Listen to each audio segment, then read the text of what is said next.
ও দিদি ভাই, আমি তো লাইভে সকলকে সময় দিই গো দিদি ভাই, আমি তো লাইভ থেকে বেরোই না, কিন্তু আমার লাইভে থেকে দেখি 10 মিনিট, তার লাইভে সময় দিই, কিন্তু সে আমার লাইভে এতক্ষণ এসে সময় দেয় না, জানো তো দিদি ভাই। আমি সব শুনছি দিদি ভাই, বলো এবার আমি কি করব দিদি ভাই, তুমি বলো। যে লাইভে আসবে সে তাকে আমি 1 ঘন্টায়, যেমন ধরো বিকালবেলা, দুপুর, সকালবেলা আমি সৌরভ ভাইকে সময় দিলাম। এবারে আমি তো কাজে যাই, সকালবেলা দুবারই কাজ করি, রান্নার কাজ করি। এবারে কাজে যাব আমি 9টার সময়, সৌরভ ভাই 8টা থেকে লাইভ শুরু করে।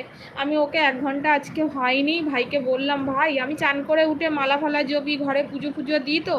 এবারে তখন সৌরভ ভাইকে বলি আমি অন আছি বলে, এই যেমন ধরো তোমার ফোন সন্ধেবেলা বললাম দিদি ভাই আমি সন্ধে দেবো, অন আছি, এবার তুমি কখন কেটে দিয়েছো আমি তো দেখিনি, ফোনটাকে তো অন করে রেখে দিয়েছিলাম।